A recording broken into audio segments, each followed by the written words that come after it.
Қайнатам жақсы адам, білімді, қызметте болған. Артық әңгімесі, оғаш қылығын көрген емес едім. Бірақ соңғы кездегі іс-әрекеті көңіліме қонбай жүр. Ең алғаш рет байқағаным, үйдегі ноутбуктен кино ашық тұрған парақшаны жабуды ұмытып кетіпті. Теледидардың астындағы сөреде тұратын оны отбасымызбен пайдалана беретінбіз. Жұмысыма қажет болып, ноутбукты ашып қалсам, фильм орта белінен тоқтап тұр екен. Бетіндегі суретті көріп, не істерімді білмей, ыңғайсыз жағдайға тап болдым. Ноутбукты бірден жаба салдым. Әйел мен еркектің төсек үстінде жалаңаш жатқанын көріп, ешкім байқамады ма деп, жан-жағыма алақтап барып есімді жидым. Оны 6-шы сыныпқа өткен ұлым көрді екен деп ойлап, миым қатты. Басқа ешкім ойыма келмеді. Тіпті күдігім де болған жоқ. Балама ұрсып, сосын әкесіне айттым. Балам, ол мен емес десе де, оған сенбедік. Сөйтсек, қайнатам екен. Оны да кездейсоқ біліп қалдым. Бірде жұмыстан мазам болмай ертерек келдім. Балалар сабақта, күйеуім жұмыста. Үйде тек атам ғана бар еді.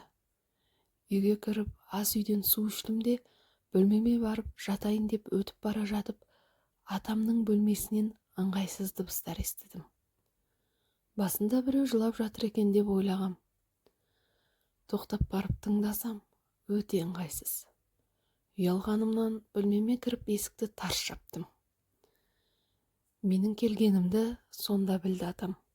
Сыртқа шығып кеткенін аяқ дыбыстарынан сездім.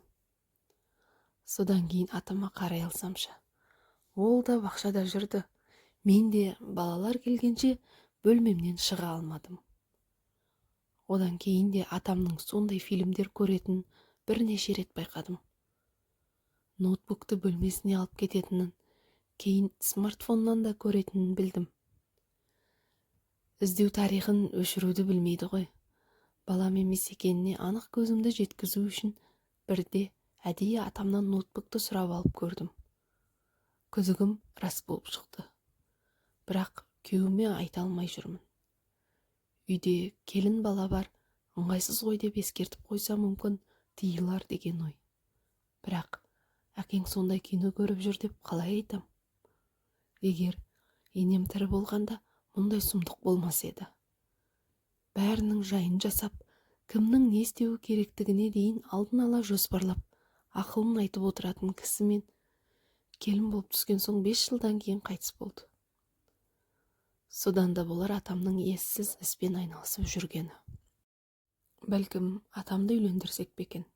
Бірақ енемнің жылдық асын берген соң балалары жиналып атамызға рұқсат берген еді. Атамның өзі қаламады. Ендігі жерде сендердің алдарыңда кетсем болды деп, мүмкін сонсыны өкініп жүрмек екенін бізге айтуға ұялып жүрген шығар деп. Қанша жерден еркісі, кім біледі, әйелдің орны бөлек қой. Қазір атаммен үйде қалып кетуге ыңғайсызданамын. Түрлі нәрсені естисің. Теледидардан да көрсетіп жатады. Адамның көңіліне күдік те кіреді екен. Жамандыққа қимаймын балаларымның атасын. Сонда да сол ұятсыз фильмдерден соң атама ойым өзгеріп қалғандай. Не болса да батылдық жасап, күйеуіме айтсам деп жүрмін. Сіздерден қайнатасының іш киіммен жүретініне ыңғайсызданатын келіншек туралы естігеннен кейін мен де өз проблемамды айтқым келді. Бәлкім осыны тыңдап отырған қайнаталарға ой тастар, отбасында жаман әдеттен аулақ болар деген үмітім бар. Қанша дегенмен иба ізет сақтаған халықпыз. Сол қалпымызды бұзбағанымыз жөн емес пе?